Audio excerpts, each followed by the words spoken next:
رضی اللہ تعالی عنہ قال قال رسول اللہ صلی اللہ تعالی علیہ وسلم سووا صفوفکم فإن تسویۃ الصفوف من اقامت الصلاة او کما قال علیہ الصلاۃ والسلام رواہ البخاری۔ حضرت انس رضی اللہ تعالی عنہ سے روایت ہے کہ رسول اکرم صلی اللہ تعالی علیہ وسلم نے ارشاد فرمایا، لوگو تم صفوں کو سیدھا اور برابر رکھا کرو، کیونکہ صفوں کا سیدھا رکھنا اور برابر کرنا یہ نماز کو اچھی طرح سے پڑھنے کا جز ہے، یعنی نماز کا مکمل طور پر درست پڑھنا، آداب کی رعایت رکھ کے نماز کا آداب کی رعایت رکھ کر نماز کو ادا کرنا اور پڑھنا، یہ موقوف ہے صفوں کے سیدھے ہونے پر۔ اس لیے صفوں کو سیدھا کیا کرو۔ اتنی تاکید کی حضرت نعمان بن بشیر رضی اللہ تعالی عنہ ارشاد فرماتے ہیں، آپ علیہ الصلاۃ والسلام نے ایک مرتبہ ہماری صفوں کو اس طرح سے سیدھا فرمایا، ایک سوت کے برابر بھی کوئی آدمی آگے پیچھے نہیں تھا۔ یوں سمجھیں کہ اگر کوئی کونے سے وہاں سے تیر چلائے تو سیدھا آگے نکل جائے، ایک آدمی کو بھی نہ لگے۔ اس طرح سے آپ نے صفوں کو درست فرمایا۔ اور ایک آدمی ایسا تھا جس کا ذرا سا سینہ آگے نکلا ہوا تھا، معمولی سا سینہ آگے نکلا ہوا تھا۔ پیارے پیغمبر صلی اللہ تعالی علیہ وسلم نے سخت جلال کے ساتھ اور ڈانٹ اور ڈپٹ کرتے ہوئے ارشاد فرمایا، عباد اللہ، اللہ کے بندو، اپنی صفوں کو سیدھا رکھا کرو، اور اگر صفوں کو سیدھا نہیں رکھو گے تو اللہ تبارک و تعالی پھر تمہارے دل ایک دوسرے سے پھیر دے گا۔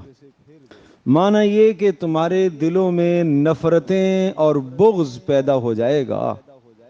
جس طرح سے دنیا میں کچھ چیزوں کا اثر ہے اور وہ اپنا اثر دکھاتی ہیں، اسی طرح سے صفوں کا ٹیڑھا ہونا باہمی بغض کی نشانی ہے، نفرتوں کی نشانی۔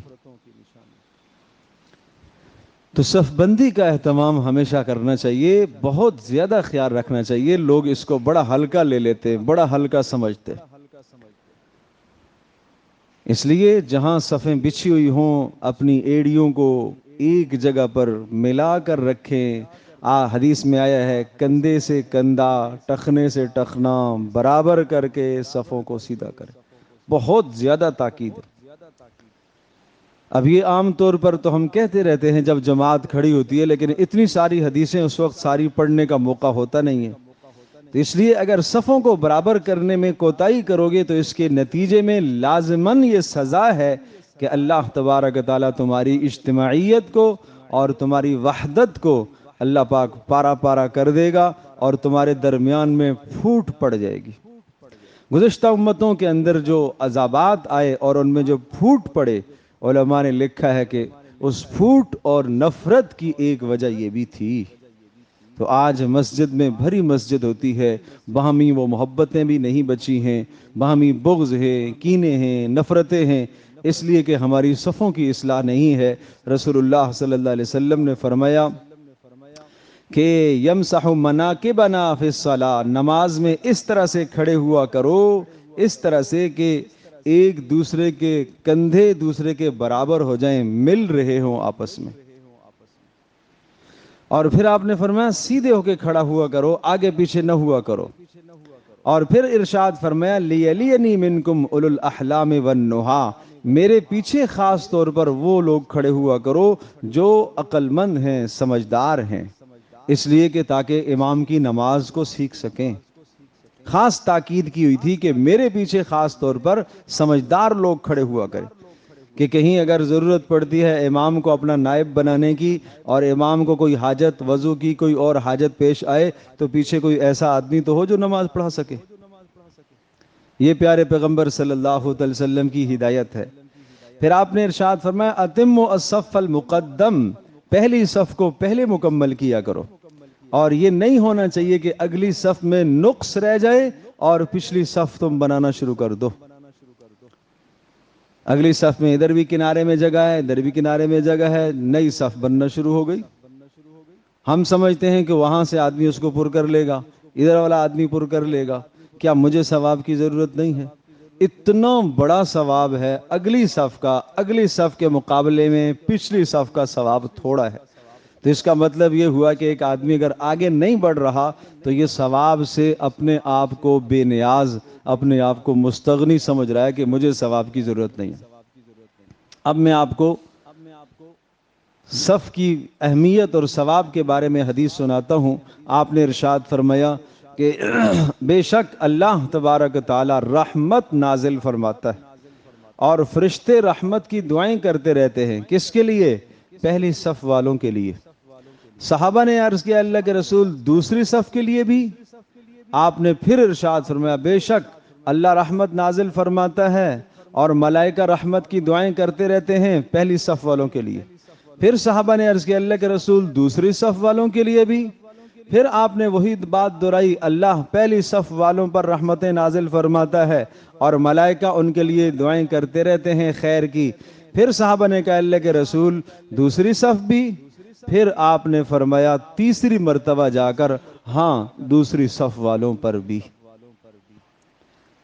تو اندازہ کیجئے کہ پہلی 3 مرتبہ آپ نے پہلی صف کو دہرایا، پہلی صف پر، پہلی صف پر، پہلی صف پر۔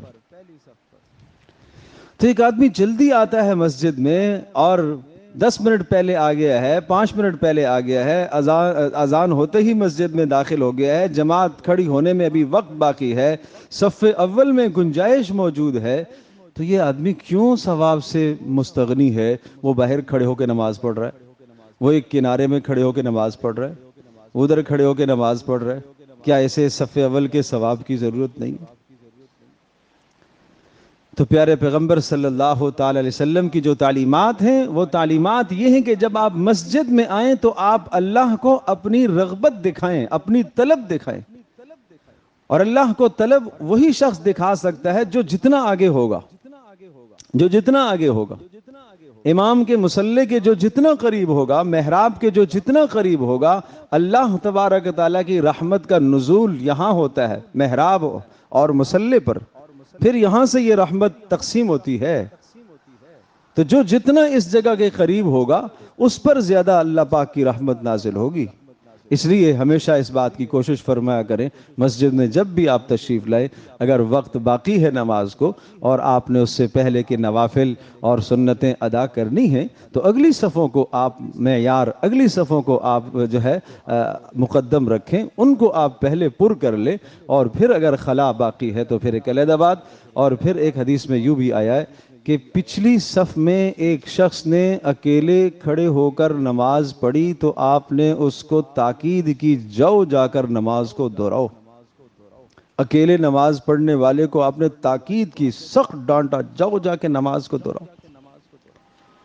اس کا یہ معنی نہیں ہے کہ نماز اس کی نہیں ہوئی ہے، نہیں، پیارے پیغمبر صلی اللہ تعالی علیہ وسلم نے یہ سمجھایا کہ وہ ثواب کی فضیلت سے، اجتماعیت کی فضیلت سے کیوں محروم ہو گیا ہے۔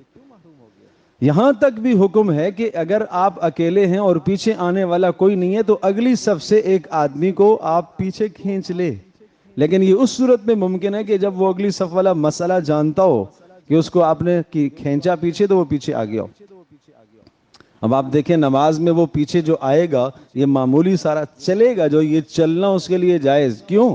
اجتماعیت تاکہ برقرار رہے۔ تو اس بات کا خیال رکھا جائے، صفوں کی پابندی کا بہت زیادہ اہتمام کرنا چاہیے اور سیدھا صفوں کو سیدھا رکھنا چاہیے، یہی رسول اللہ صلی اللہ علیہ وسلم کی تعلیم ہے۔ اللہ پاک ہم سب کے لیے سمجھنا عمل کرنا آسان فرمائے۔